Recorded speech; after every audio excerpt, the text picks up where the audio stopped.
మీ మధ్యలోకి run for Jesus అనుకుంటూ మేమందరం కూడా వచ్చాం. కాబట్టి మైకు శబ్దం వినబడుతున్నటువంటి మేరకు వింటున్నటువంటి ప్రతి వారికి కూడా యేసుక్రీస్తు నామంలో శుభాభివందనాలు తెలియజేస్తున్నాం. మానవ జీవితము దేవుడు ఏర్పాటు చేసుకున్నది. మానవుల్ని దేవుడు తన సొంత హస్తాల చేత నిర్మించి మానవుని యొక్క నాసిక రంధ్రంలో జీవవాయువులుగా నరుడు జీవాత్మ అయ్యాడని బైబిల్ గ్రంథం సెలవిస్తుంది. అయితే దేవుని యొక్క మాటకు ధిక్కారము చేసి మాట వినని చేత మానవ జీవితానికి పాపము సంక్రమించింది.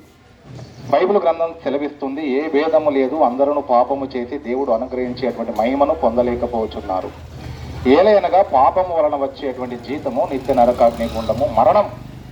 కాబట్టి ఆ మరణాన్ని తప్పించడానికి మానవుడు మోక్షానికి చేరడానికి దేవుడు తానే మానవ అవతారిగా ఈ లోకానికి వచ్చాడు. ఆయననే యేసుక్రీస్తు ప్రభు. మానవుడు తన యొక్క ప్రయత్నాల ద్వారా దేవుణ్ణి చేరుకోలేడు. మానవుడు ఎంత ఎత్తుకు ఎగిరినా దేవుణ్ణి అందుకోలేడు. కూషు దేశస్థుడు తన యొక్క మరకలున్నటువంటి తన చర్మాన్ని మార్చుకోనట్టుగా, చిరుతపులి తన యొక్క మచ్చలను తీసివేసుకోనట్టుగా, వేప చెట్టు ఎన్ని బత్తాల చక్కెర పోసినా తన యొక్క చేదు గుణాన్ని తీసివేసుకోనట్టుగా మానవుడు చేసేటువంటి ఏ ప్రయత్నము ద్వారా పరలోకము, మోక్షము, వైకుంఠము మానవుడు చేరడు. కాబట్టి ఏమి చేయాలి? మానవుడు చేసేటువంటి ఏ ప్రయత్నము ద్వారా కూడా దేవుణ్ణి అందుకోలేము. కాబట్టి దేవుడే ఈ యొక్క మానవాళిని ప్రేమించి ఆయన ఈ లోకానికి మానవ అవతారిగా వచ్చాడు. కాబట్టి ఏ భేదము లేదు. జాతి భేదము, కుల భేదము, వర్ణ భేదము, వర్గ భేదము, ధన భేదము, భేద భేదము, ఏ భేదము లేదు. అందరం పాపము చేసి దేవుని నుండి దూరం అయిపోయాము. అయితే ఈ దేవుడు తిరిగి మనల్ని తన యొక్క సన్నిధికి చేర్చుకోవడానికి ఆయన 2026 సంవత్సరాల క్రితము ఆయన మానవ అవతారిగా ఈ లోకానికి వచ్చాడు. కాబట్టి మానవునికి సంక్రమించిన ప్రతి పాపాన్ని తీసివేయడానికి ఆయన మానవ అవతారిగా సిలువలో బలి అయిపోయాడు.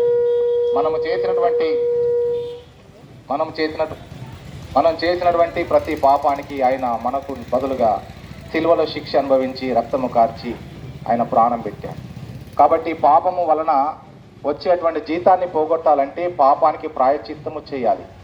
కాబట్టి పాపానికి ప్రాయశ్చిత్తము జరగాలంటే బైబిల్ గ్రంథం చెబుతుంది, రక్తం వలనే ప్రాయశ్చిత్తము జరుగుతుంది. కాబట్టి మనం చేసేటువంటి పాపానికి మనం ఏ విధంగా కూడా మనం ప్రాయశ్చిత్తము చేసుకోలేము. కాబట్టి ఆయన మానవ అవతారిగా లోకానికి వచ్చాడు. ఎందుకు వచ్చాడంటే మానవ అవతారములోనే రక్తం ఉంటుంది. కాబట్టి రక్తం ఉండాలంటే శరీరం ఉండాలి. కాబట్టి ఆ శరీరాన్ని ధరించుకొని యేసుక్రీస్తు ప్రభు ఈ లోకానికి వచ్చాడు. ఆయన రక్తము కార్చాడు. ఆయన సిలువలో బలైపోయాడు. కాబట్టి ఆ శుభ సందేశాన్ని గుడ్ ఫ్రైడేగా మేమందరము కూడా జరుపుకుంటూ యేసుక్రీస్తు నా కొరకు, మీ కొరకు, మనందరి కొరకు చనిపోయాడు. కాబట్టి మనం చేయాల్సింది ఏంది? మతం పట్టొద్దు. ఇది యేసుక్రీస్తు మార్గం. ఇది క్రైస్తవ మతము కాదు, ఇది పరలోకానికి మార్గం. కాబట్టి దయచేసి ఈ మార్గాన్ని అనుసరించండి. దీని కొరకు ఏం చేయాలి? మనం చేయాల్సిన పని ఏమీ లేదు. కేవలం మనం ఎక్కడైతే ఉన్నామో అక్కడిని కళ్ళు మూసుకొని, యేసు ప్రభువా నేను కూడా పాపిని, నన్ను క్షమించు అని ఒక్కసారి నీ హృదయంలో అనుకో. నువ్వెవరికి చెప్పాల్సిన పని లేదు. నీ మనసులో అనుకుంటే దేవుడు నిన్ను క్షమించి తన యొక్క రక్తం చేత కడిగి పవిత్రపరుస్తాడు. అలాంటి కృప నీకు, నీ కుటుంబానికి, నాకు, మాకందరికీ కూడా దేవుడు అనుగ్రహిస్తాడు. కాబట్టి మీరు కూడా విశ్వాసం ఉంచండి. దేవుడు మిమ్మల్ని కూడా దీవించి ఆశీర్వదిస్తాడు.